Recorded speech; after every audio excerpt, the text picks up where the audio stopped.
Hello, my dear students, especially the SSC aspirants. Welcome you all once again to my class. এবং আজকের এই ক্লাসটা টিনটার্ন Abby এই কবিতার উপরে দ্বিতীয় টেক্সট অ্যানালিসিসের ক্লাস হতে চলেছে। এবং এর আগের ক্লাসে আমরা কবিতার কিছুটা অংশ শেষ করেছিলাম এবং যে অংশ আমরা শেষ করেছিলাম সেটা যে প্রসঙ্গে শেষ হচ্ছিল সেখানে আমরা দেখেছি কি কবি বলছেন যে দ্বিতীয়বারের জন্য ফিরে এসে 5 বছর পরে ওয়াই নদীর তীরে টিনটার্ন অ্যাবিতে এসে তিনি কি কি দেখছেন এবং আগেরবার কি দেখেছিলেন তার মতো দ্বিতীয়বারে আবার কি কি দেখছেন বা কি কি ঘটছে সেই জিনিসগুলো আমরা এখানে জানতে পেরেছি। এবং at the end of the first stanza যেখানে আমরা থেমেছিলাম সেখানে ছিল লাইনটা এই জায়গাটাতে যে of vagrant dwellers in the houseless woods or of some hermit's cave where by his fire the hermit sits alone. জঙ্গলের মাঝখানে একটা ধোঁয়ার কুণ্ডলী পাকিয়ে পাকিয়ে উঠছে, তার সোর্স কী হতে পারে সেইটা নিয়ে কবি সম্ভাব্য দুটো ইন্টারপ্রিটেশন দিয়েছেন। যে ওখানে কিছু ভ্রাগ্রেন্ট ডুয়েলার্স বা জিপসি যারা যাযাবর তারা হয়তো ওখানে রয়েছে, রান্নাবান্না করছে হতে পারে, অথবা কোনো সন্ন্যাসী হয়তো জঙ্গলের মধ্যে বা কোনো গুহার মধ্যে ধুনি জ্বালিয়ে তিনি তপস্যায়রত।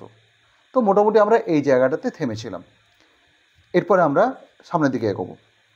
দিস বিউটিয়াস ফর্মস, এই সমস্ত সুন্দর যে দৃশ্যাবলী, ফর্মস অফ নেচার, ফর্মস মানে এখানে চেহারা, কিসের চেহারা? The forms of nature, the different manifestations of nature, প্রকৃতির যে সৌন্দর্যমণ্ডিত বিভিন্ন ওখানে প্রকাশ রয়েছে তার কথা বলছেন। This beauteous forms through a long absence, দীর্ঘ অনুপস্থিতির মধ্য দিয়ে, have not been to me, আমার কাছে হয়ে ওঠেনি, as is a landscape to a blind man's eye, একজন অন্ধ মানুষ তাকে একটা যদি ল্যান্ডস্কেপ দেখানো হয়, জেনারেল ল্যান্ডস্কেপ অথবা খুব বিউটিফুল ল্যান্ডস্কেপ, স্পেশালি বিউটিফুল অথবা নর্মাল যাই হোক না কেন, তার ভিজুয়াল কোনো এক্সপিরিয়েন্স বা ইমপ্রেশন তো থাকবে না। ফলে তাকে যদি দেখার পরে 1 বছর পরে হোক, 2 বছর পরে হোক, 4 বছর পরে হোক জিজ্ঞেস করা হয় যে তুমি কি দেখেছিলে বা হোয়াট ওয়াজ ইউর ইমপ্রেশন, ফলে তার কাছ থেকে কোনো উত্তর আমরা পাবো না। Everything would be totally vacant in his memory. কবি বলছেন আমার অবস্থাটা কিন্তু এরকম নয়। মানে কি বলতে চাইছেন তিনি? যে এই 5 বছরে আমি কিন্তু কোনো কিছু ভুলে যাইনি, আমার মেমোরি ব্ল্যাঙ্ক হয়ে যায়নি। একজন অন্ধ মানুষকে যদি কোনো ল্যান্ডস্কেপ দেখিয়ে নিয়ে যাওয়া হয় তার মেমোরি কিন্তু ব্ল্যাঙ্ক থাকবে, কিন্তু আমার মেমোরি ওই রকম ব্ল্যাঙ্ক হয়ে যায়নি, কারণ আমি মন দিয়ে দেখেছিলাম। বিষয়টা হচ্ছে এই জায়গাটাতে I enjoy it to the utmost satisfaction of my eyes, not only the eyes but also to the utmost satisfaction of the heart as well. তো যাই হোক, এখানে বলছেন যে একজন অন্ধ মানুষের কাছে ল্যান্ডস্কেপ যাই দেখুক না কেন সেটা একটা ব্ল্যাঙ্ক এক্সপিরিয়েন্স হয়ে থেকে যায়, কিন্তু আমার কাছে তা নয়। ওকে, যদিও দীর্ঘ একটা অনুপস্থিতি ছিল ওই ফার্স্ট ভিজিট এবং আজকের এই সেকেন্ড ভিজিট, এই দুটো ভিজিটের মধ্যে। As is a landscape to a blind man's eyes but oft means often in lonely rooms, একাকী সময়ে যখন খুব একাকিত্বে ভুগতেন, ঠিক আছে, সেই সমস্ত লোনলি সময়গুলোতে, রুমস মানে এখানে হচ্ছে পিরিয়ডস অথবা time, duration of time, and mid means amid, amid the din কথা মানে যাবেন চিৎকার চেঁচামেচি, okay, loud continuous noise of towns and cities, শহরে জীবনযাপনের যে ব্যস্ততা রয়েছে, চিৎকার চেঁচামেচি, ধুলো রয়েছে, din and bustle of city life, town life, সেই ব্যস্ত চিৎকার কোলাহলে পূর্ণ জীবনের মধ্যে যখন আমার খুব মন খারাপ করতো, যখন খুব একা লাগতো, সেই সময়ে ঠিক আছে, I have owed to them, আমি তাদের কাছে ঋণী থেকেছি। কাদের কাছে? To those memories of my first visit, আমার ওই প্রথম যে ভিজিট ছিল তার স্মৃতিগুলো যে আমার মনের মধ্যে থেকে গেছিলো সেগুলোর প্রতি আমি ঋণী থেকেছি। কেন ঋণী থেকেছি বা কিসের ব্যাপারে ঋণী থেকেছি? To them in hours of weariness, ক্লান্তির সময়। ক্লান্তি মানে এখানে কিন্তু ফিজিক্যাল ক্লান্তি, মানে শারীরিক যদি ক্লান্তি আমরা বুঝি, ফিজিক্যাল একটা এক্সজশন, তাহলে কিন্তু ব্যাপারটা ঠিকঠাক বোঝা হবে না। শরীরের ক্লান্তি থেকেও তার মন যখন ক্লান্ত হয়ে যেত শহুরে জীবনযাপনে, when he felt paint in heart, সেই সময়গুলোতে আমরা ড্যাফোডিলস কবিতায় এর একটা প্রসঙ্গ পেয়েছি। আমরা সেখানে জানতে পেরেছি কবি এই সমস্ত পেন্সিভ মোডে তিনি ঘরের মধ্যে চুপচাপ শুয়ে যেতেন, দরজা জানলা লাগিয়ে কোচের উপরে, মানে তার খাটের উপরে বা বিছানার উপরে চুপ করে গুটিছুটি মেরে কুকুরে শুয়ে যেতেন এবং মনে করার চেষ্টা করতেন চোখ বন্ধ করে তিনি কি সুন্দর সুন্দর জিনিস দেখেছেন, এবং সেই সময় তার মনের মধ্যে যে সমস্ত দৃশ্যাবলী ভেসে উঠত তাকে একটা অদ্ভুত প্লেজার দিত, ব্লিস অফ সলিটিউড, একাকিত্বের একটা আনন্দ, তীব্র আনন্দ তিনি অনুভব করতেন, সেই কথাটাকে এখানে অন্যভাবে ঘুরিয়ে বলছেন। ঠিক আছে, আমি তাদের কাছে ঋণী থেকেছি, আমার সেই প্রথম ভিজিটের স্মৃতির কাছে কী ব্যাপারে ঋণী থেকেছি, এবং সেটা কখনো in the hours of weariness, ক্লান্তির মুহূর্তে, মানসিক ক্লান্তির মুহূর্তগুলোতে আমি তাদের কাছে ঋণী থেকেছি। সেন্সেশন সুইট, সুইট সেন্সেশনের ব্যাপারে আমি ঋণী থেকেছি, অর্থাৎ সেই মুহূর্তগুলোতে ওই জিনিসগুলো ভেবে আমার প্রথম ভিজিটের সঙ্গে জড়িয়ে থাকা স্মৃতিগুলোকে আমি যখন স্মৃতিচারণ করেছি, তখন কি দেখেছি, রুমিনেট করেছি তাদের উপরে, রিক্যাপিচুলেট করেছি, তখন আমার মনের মধ্যে দারুণ মধুর কিছু অনুভূতি এসছে। দ্য সুইট সেন্সেশনস, এইগুলোর ব্যাপারে আমি কিন্তু ঋণী থেকেছি ওই মেমোরিগুলোর কাছে। ফেল্ড ইন দ্য ব্লাড, এবং সেই অনুভূতিগুলো এত গভীর যেন রক্তের মধ্যে আমি অনুভব করেছি। Means that has been almost A part of my existence. রক্তের মধ্যে যেন মিশে গেছে, রক্তের মধ্যে তাদের আমি উপস্থিতি, সে আনন্দ অনুভূতির উপস্থিতিগুলো ফিল করেছি। Felt in the blood and felt along the heart, হৃদয়ের মধ্যে অনুভব করেছি, হৃদয়ের গভীরে গিয়ে আমি সেই অনুভবগুলো খুব গভীর থেকে, এটা কোনো সুপারফিশিয়াল প্লেজার নয়, আমরা কোনো কিছু দেখে ওয়াও দারুণ বা ফাটাফাটি, এই ধরনের যে আবেগের বহিস্ফোরণ, এটা কিন্তু বেশিরভাগ ক্ষেত্রে সুপারফিশিয়াল। দেখা যাবে এক সপ্তাহ পরে আমাদের কিন্তু ওই আবেগের উচ্ছ্বাসের হয়তো 10%ও বেঁচে নেই, কিন্তু কবির কাছে যে আবেগ উচ্ছ্বাস সেগুলো কিন্তু 100% জেনুইন ছিল, এবং এত বছর পরেও তার কাছে একই রকম অনুভূতি নিয়ে আসছে। এবং শুধু তাই নয়, এই যে মাঝখানে যে সময়টা ছিল, দ্য টাইম মিনওয়াইল, সেই সময়গুলোতে কিন্তু তিনি তাদের কাছে যখনই মনে মনে ফিরে গেছেন, তাকে একটা অদ্ভুত আনন্দ দিয়েছে। ওকে, এবং সেই আনন্দটা কিন্তু তার রক্তের মধ্যে যেন মিশে গেছে, মনের গভীরে ঢুকে গেছে। ফেল্ড অ্যালং দ্য হার্ট, হৃদয়ে আমি অনুভব করেছি। And passing even into my pure mind, এবং তারা গিয়ে পাস করে হাজির হয়েছে কোথায়, আমার মনের একদম গোপনতম জায়গায়, যেটা purer section of the mind. ঠিক আছে, purer, passing even into my pure mind. তো আমার মাইন্ড ইমপিওর ছিল না, পিওর ছিল, কিন্তু পবিত্র ছিল। এই নেচারের সংস্পর্শে এসে আরও বেশি যেন ওটা পিওর হয়ে গেছিলো। তো শুধু ওই উপস্থিতি যখন তিনি এখানে ঘটিয়েছিলেন, অর্থাৎ 5 বছর আগে, বা আজকে যখন তিনি দ্বিতীয়বার তার হাজিরা নিয়ে এখানে রয়েছেন, তখন যে তিনি কেবল ফিল করছেন তা নন, এই আনন্দের একটা বড় অংশ ছিল কিন্তু রিক্যাপিচুলেশন, স্মৃতিচারণ, সেটার কথাই বলছেন উনি। ওই ক্লান্তিকর মুহূর্তগুলোতে, কষ্টের মুহূর্তগুলোতে আমি তাদের কাছে যখনই ফিরে গেছি, আমি ফিল করেছি এক অসাধারণ সুইট পিওর সেন্সেশন, এবং সেই পিওর সুইট সেন্সেশনটা আমার মাইন্ডটাকে পিওরার করেছে। উইথ ট্রাঙ্কুইল রেস্টোরেশন, যে ট্রাঙ্কুইলিটি আমার ডিস্টার্ব হয়ে গেছিলো সেটা রেস্টোর হয়েছে। আমি ফিল করেছি যে আমার ট্রাঙ্কুইলিটি বা মনের যে প্রশান্তি, শান্ত ভাবটা যেটা ডিস্টার্ব হয়ে গেছে বিভিন্ন কারণে, সেটা আবার যেন রেস্টোর হলো। ফিলিংস টু অফ আনরিমেম্বার্ড প্লেজার, এবং আমি বেশ কিছু অনুভব নতুন করে অনুভব করেছি, বা হয়তো ফর দ্য ফার্স্ট টাইম হতে পারে, যে অনুভূতিগুলো ছিল অফ আনরিমেম্বার্ড প্লেজার, এটা এমন এক আনন্দের অনুভূতি, ঠিক আছে, যে অনুভূতিগুলো কিন্তু আনরিমেম্বার, অর্থাৎ আমি যে প্রায় প্রতিনিয়ত তাদেরকে মনে করেছি, আনন্দ পেয়েছি তা নয়, বেশ কিছু আনন্দ ইনস্ট্যান্টেনিয়াস এসছে, আগে যেটা কখনো ঘটেনি, এক্সটেম্পোর। ঠিক আছে, তো ফিলিংস টু অফ আনরিমেম্বার প্লেজার, বেশ কিছু হয়তো ভুলে যাওয়া আনন্দ, যে আনন্দগুলো আমি কখনো মাঝখানে ভেবে দেখি, হঠাৎ করে একদিন সেটা আমার ফিলিংয়ের মধ্যে এসে গেছে। such perhaps as have no slight or trivial influence, এবং এতটাই সেগুলো ইনফ্লুয়েন্সিয়াল ছিল, এতটাই পজিটিভ ইন দেয়ার ইম্প্যাক্ট ছিল, যে জিনিসগুলো কিন্তু পারহ্যাপস সম্ভবত as have no slight or trivial influence, যে অনুভবগুলোর কোনো হালকা চালের বা তুচ্ছ ধরনের কোনো প্রভাব ছিল না, মিন্স তাদের প্রভাবগুলো ছিল great, nothing trivial. Okay, so it was great. Have no slight, slight মানে হালকা, লাইট অথবা ট্রিভিয়াল কোনো ইনফ্লুয়েন্স ছিল না on that best portion of a good man's life. মানুষের জীবনের সেরা অংশ কোনটা? ইউথ।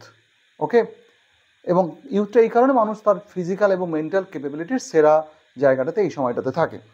তো সে বলছে যে জীবনের যেটা একজন মানুষের, সে মানুষ যদি আবার ভালো মানুষ হয়, তিনি নিজের সম্পর্কে কনফিডেন্ট যে আমি মোটেও খারাপ কোনো মানুষ নই, তো সেই রকম একজন ভালো মানুষের জীবনের সবচেয়ে একটা দামি সময় বা সবচেয়ে যেটা সেরা সময়, যে সময়টাকে আমরা প্রাইম টাইম বলতে পারি, ঠিক আছে, সেই সময়টার উপরে যে প্রভাবটা ফেলেছিল সেটা কিন্তু কোনোভাবে কোনো তুচ্ছ প্রভাব নয়। as have no slight or trivial influence on the best portion, সেরা অংশ, prime time of a good man's life.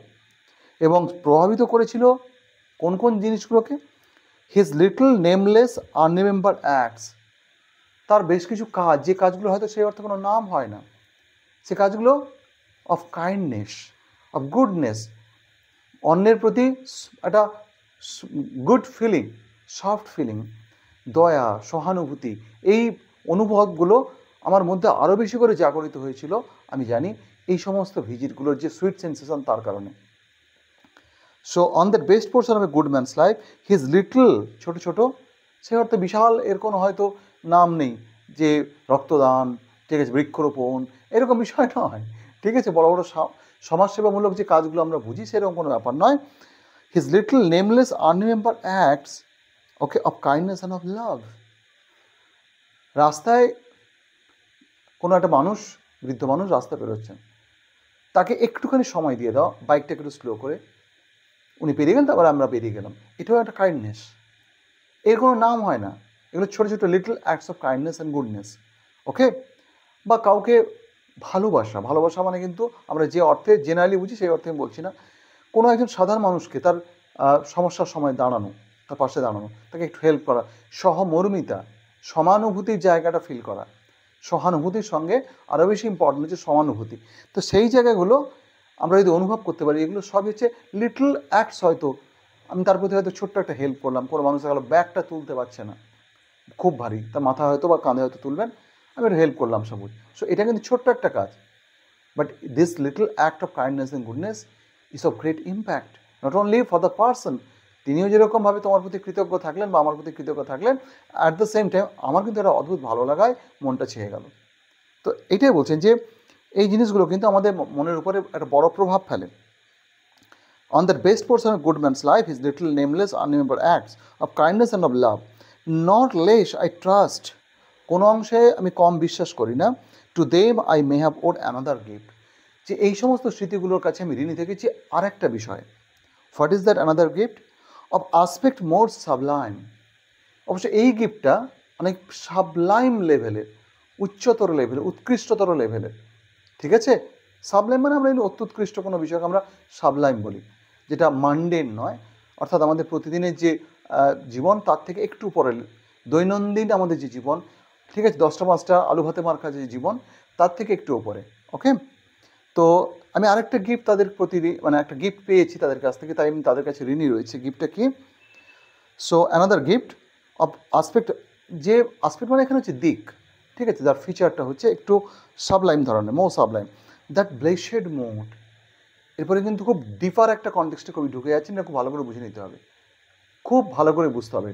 এটা এমন একটা গভীরতর মনের অবস্থা, such a deeper blessed mode in which the burden of the mystery, যেখানে জগৎ জীবন সম্পর্কে বিভিন্ন মিস্ট্রি, রহস্য, জীবনের উৎস সম্পর্কে রহস্য, জগতের উৎস সম্পর্কে রহস্য, মানুষের জীবনের বিভিন্ন ইস্যু নিয়ে আমাদের যে আননোন যে সমস্ত জায়গা রয়েছে, বা আমরা কেন বেঁচে আছি, আমাদের এই জীবন, আমাদের বেঁচে থাকা এই পৃথিবীর সঙ্গে আমাদের আন্তঃসম্পর্ক, বিভিন্ন বিষয় যেগুলো ফিলসফির বিষয়, ঠিক আছে। তো এই মিস্টেরিয়াস ওয়ার্ল্ডের সমস্ত মিস্ট্রি যেন তখন লাইট হয়ে যায়। এটা এমন একটা blessed mode in which the burden of the mystery, তার একটা বোঝা, pressure of this unknown life. জীবন কি, কেউ উত্তর দিতে পারবে?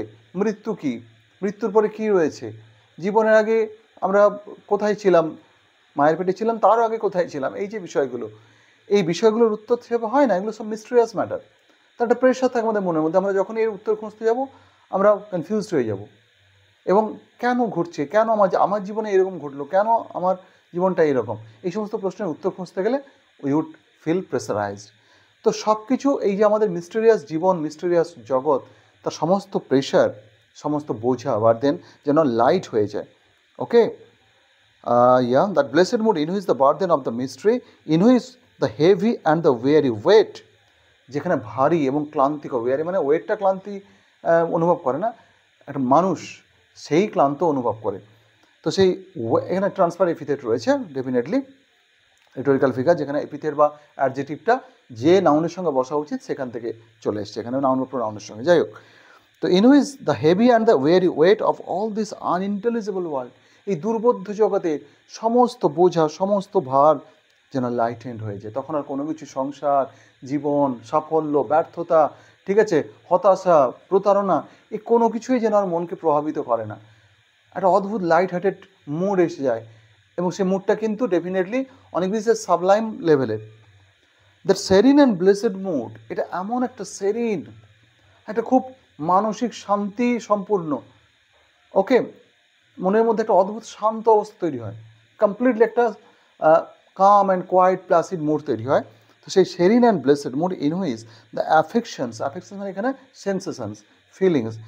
তো এমন একটা মানসিক অবস্থা, আমরা একটা শান্ত মনের অবস্থা, যখন কিনা দেখা যাচ্ছে আমাদের অনুভবগুলো, আমাদের সেন্সেশনগুলো, সংবেদনগুলো জেন্টলি লিড আস অন, আমাদেরকে আস্তে আস্তে করে ঠেলতে থাকে, পরিচালিত করতে থাকে, নিয়ে যেতে থাকে কোনো একটা পার্টিকুলার এন্ডে, আনটিল, যতক্ষণ না the breath of this corporeal frame কাকে বলেছে, এই দেহেও আমাদের যে ফিজিক্যাল স্ট্রাকচার বা যেটাকে আমরা দেহটাকে বয়ে বেড়াচ্ছি, বলছে তার যে নিঃশ্বাস, এই কর্পোরিয়াল ফ্রেমের নিঃশ্বাস, and even the motion of our human blood, এবং আমাদের মানুষের যে রক্ত সংবহন, আমাদের বেঁচে থাকা যে সমস্ত লক্ষণগুলো, তার মধ্যে অন্যতম প্রধান হচ্ছে কি আমাদের নিঃশ্বাস প্রশ্বাস এবং আমাদের রক্ত সংবহন, এই সব কিছুই যেন অলমোস্ট সাসপেন্ডেড, থেমে যায়। এবার মনে হতে পারে ইনি ভুলভাল কথা বলছেন। নো, এখানে আমি আরেকটা প্রসঙ্গ আনবো একটু পরে। আর we are laid asleep in body, এবং আমরা যেন দেহের মধ্যেই ঘুমিয়ে পড়ি, বিছানায় নয়। আমাদের পুরো ফিজিক্যাল এক্সিস্টেন্সটা যেন ইনঅ্যাক্টিভ হয়ে যায়, and become a living soul. তখন যেন মনে হয় আমাদের ফিজিক্যাল কোনো অস্তিত্ব নেই, পুরোটা একটা অদ্ভুত সুপ্রিম লেভেলের অতীন্দ্রিয় এক অদ্ভুত অনুভব, যেখানে মনে হচ্ছে আমাদের বডি নেই, আমরা বডিলেস একটা অস্তিত্ব। অ্যাকচুয়ালি এটাকে হিন্দু ধর্মে বলা হয় ভাব সমাধি, যেটা রামকৃষ্ণ পরমহংসদেবের জীবনে ঘটত। তোমরা যারা রামকৃষ্ণদেব সম্পর্কে হয়তো মানে কিছুটা হলেও জানো, একটু জানো, তোমরা জানো ছোটোবেলায় তার প্রথমেই ভাব সমাধি যখন হয়, তখন তিনি মাঠ দিয়ে হেঁটে যাচ্ছিলেন বর্ষাকালে, মাঠে চাষের কাজ চলছে, সেই কাজে হয়তো যাচ্ছিলেন কোথাও, বা কোনো কারণে মাঠের আলপথ দিয়ে হেঁটে যাচ্ছেন। দেখা যাচ্ছে কি না, যেদিকে হেঁটে যাচ্ছেন সেদিকটা কালো মেঘ, বক তার প্রেক্ষাপটে উড়ে যাচ্ছে, এবং এক অপূর্ব বিউটির সৃষ্টি হয়েছে। সেটা দেখে তিনি এমন ভাবে বিহ্বল হয়ে গেছেন, ভাবে বিভোর হয়ে গেছেন, কিছু পরে ধপ করে উল্টে পড়ে গেছেন। সবাই ভেবেছেন কি না যে সাপে কেটেছে বাচ্চাকে, সবাই হইচই করে ওঝা ডাক, হ্যান কর ত্যান করে, এই করতে করতে মাঝখানে তিনি আবার চোখ মেলে তাকালেন। সবাই তিনি জিজ্ঞেস করলেন, কী হয়েছে কী হয়েছে? বলে, আমি জানি না, আমি যেন কেমন হয়ে গেছিলাম। এই কেমন হয়ে যাওয়ার বিষয়টা হচ্ছে কোনো একটা ভাবনায়, ভাবনা না বলে বলা হলো, ভাবনা বলে ঠিক বোঝা যাবে না, ভাবনা থেকে উদ্ভূত যে গভীরতর এক অনুভব, স্বর্গীয় অনুভূতি, তার মধ্যে ডুবে যাওয়া, এতটাই ডুবে যাওয়া যে আমাদের ফিজিক্যাল যে অ্যাক্টিভিটিস, ফিজিক্যাল যে সমস্ত আমাদের সেন্সেশন, সেগুলো অলমোস্ট সাসপেন্ডেড হয়ে যায়, প্রায় বন্ধ হয়ে যায়। রামকৃষ্ণদেবের এই ভাব সমাধি, যেটা অনেকক্ষণ কখনো কখনো স্থায়ী হতো, কখনো অল্প সময় স্থায়ী হতো, সেই সময়টা দেখা গেছে তার নাকের কাছে তুলে ধরে দেখা গেছে নিঃশ্বাস পড়ছে না, পালস রেট দেখা যেত অলমোস্ট নেই, মানে পালস পাওয়া যেত না। সবাই যদি ভেবে নিত যে উনি আর নেই, পরলোকে চলে গেছে, তা কিন্তু নয়, কিছু আস্তে আস্তে কিন্তু তিনি ফিরতেন। এটা কখন হতো না, যখনই কোনো ভগবত প্রসঙ্গ বা ঈশ্বর সংক্রান্ত প্রসঙ্গে আলোচনা হতো, এবং আলোচনা করতে করতে তিনি গভীরে কোথাও কোনো একটা ভাবনায় চলে গিয়ে অদ্ভুতভাবে চুপচাপ হয়ে যেতেন। এবং কখনো কখনো যখন নরেন, মানে আমাদের রামকৃষ্ণদেবের জগৎ বিখ্যাত শিষ্য স্বামী বিবেকানন্দ তার কাছাকাছি থাকতেন, দিয়ে বলতেন, লরেন যা জিলিপিলি আয় তো, ময়রাকে বলবি দুটো ফাও দিতে, ওটা ফাও যেন না রেখে দেয়। তো মনে হতে পারে এই সমস্ত সুপ্রিম লেভেলের কথাবার্তা থেকে এরকম মান্ডেল লেভেলের কথাবার্তা বলতেন কেন? কারণ তিনি এমন একটা লেভেলে তার মনের দিক থেকে উঠে গেছেন, সেখান থেকে ল্যান্ড করতে পারছিলেন না। ল্যান্ড করার জন্য কোনো একটা মান্ডেন তার সাপোর্ট দরকার। এই সমস্ত তুচ্ছ কথাবার্তাগুলোই তাকে ওই মান্ডেন সাপোর্টটা দিত। তিনি আস্তে আস্তে করে নর্মালসিতে ফিরতেন। ফলে এটা যে ওয়ার্ডসওয়ার্থের ক্ষেত্রে কেবল হতো তা নয়, এটা কিন্তু আরও অন্যান্যদের ক্ষেত্রেও হতো। এই ধরনের ভাব সমাধি, অ্যাকচুয়ালি এখানে ভাব সমাধি বলা হচ্ছে না, এখানে বলা হচ্ছে ব্লেসেড মুড, যখন আমরা মনে হয় we are laid asleep within the body and become a living soul. এটাই হচ্ছে মূল কথা, যেন পুরোপুরি আমরা একটা অ্যাক্টিভ সোলে পরিণত, লিভিং মানে এখানে অ্যাক্টিভ এই অর্থে। হোয়াইল উইথ এন আই, যখন কিনা আমাদের মধ্যে এমন একটা আই বা চোখ তৈরি হয়, এমন একটা অন্তর্দৃষ্টি তৈরি হয়, যেটা খুব শান্ত হয়ে যায়, তার মধ্যে কোনো বিচলন থাকে না, কোনো মানে চকমকানি বা এরকম ব্যাপারটা থাকে না, তলবড়ানি ভাব থাকে না। Okay, made quiet by the power of harmony, সেই চোখ যেন দেখতে পায় একটা অদ্ভুত হারমোনিয়াস রিলেশনশিপকে, ঠিক আছে, যেটা রয়েছে। And the deep power of joy, আনন্দের এক গভীর ক্ষমতাকে সে উপলব্ধি করে, এবং সেই মুহূর্তে we see into the life of things, আমরা বস্তুর ভেতর পর্যন্ত দেখতে পাই, তার জীবন দেখতে পাই। জড়ের মধ্যেও জীবনের অস্তিত্ব দেখতে পাওয়া যায় বা অনুভব করা যায়। এই জীবন মানে কি? এই জীবন মানে কিন্তু আমাদের এই মোশন অফ ব্লাড বা ব্রিদিং এই অর্থে জীবন নয়, existence of some divine entity. আমি যে প্যান্থেইজমের কথা আগে বলেছিলাম, যে ওয়ার্ডসওয়ার্থ প্রায়শই তিনি প্যান্থেস্টিক ফিলিংয়ে দ্বারা প্রভাবিত হতেন। এই সমস্ত মুহূর্তে তার মনে হতো যে আমি সামনের যে জড় বস্তুটা তার মধ্যেও একটা যেন জীবন খুঁজে পাচ্ছি, তার মধ্যেও যেন কোনো সুপ্রিম সোলের অস্তিত্ব খুঁজে পাচ্ছি। তো এই মুহূর্তগুলোতে একটা অদ্ভুত মানসিক উত্তরণ ঘটতো তার মধ্যে, এক অদ্ভুত মানসিক উচ্চতর লেভেলে তিনি পৌঁছে যেতেন। এবং আমি আবারও বলছি, এটা কিন্তু ওনার ক্ষেত্রে আইসোলেটেড কেস নয়। তবে হ্যাঁ, কবি সচেতন যে এই কথাগুলো বহুজনের কাছে মনে হবে এটা একটা ভুলভাল বিশ্বাস, একটা ফালতু কথা। বলছেন if this be but a vain belief, যদি এটা একটা ব্যর্থ, মিথ্যে, বেসলেস একটা বিলিভ বা এরকম কিছু একটা হয়ও, ধরে নিই, ঠিক আছে, ছেড়ে দাও এটাকে, লিভ ইট। মানে এটা ওই লেভেলের যদি কারোর অনুভব না থাকে, ওই বিষয়টা যদি কেউ ঠিকঠাকভাবে উপলব্ধি করতে না পারে বা অন্ততপক্ষে বোঝার চেষ্টা না করতে পারে, তাহলে কিন্তু এতগুলো কথা যে আমরা আলোচনা করে এলাম এগুলো সব মিনিংলেস মনে হবে। কবি তিনি নিজেও সেটা জানতেন ভালো করে।